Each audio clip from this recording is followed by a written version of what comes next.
ក្រុមបងប្អូនរៀបចំត្រៀមកម្មវិធីសង្ក្រាន្តមានរូបភាពផ្សេងច្រើនទាំងថ្ងៃក្តៅនៅមុខវត្តឧណាឡោម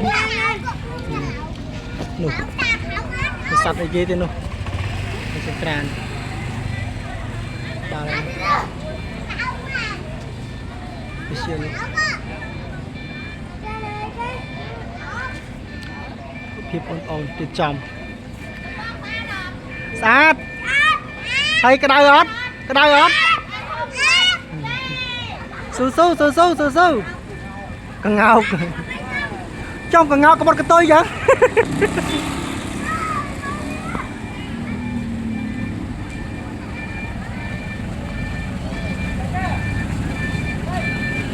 ទៅរៀបចំ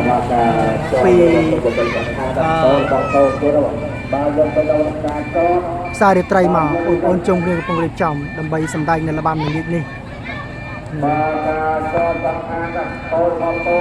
ទ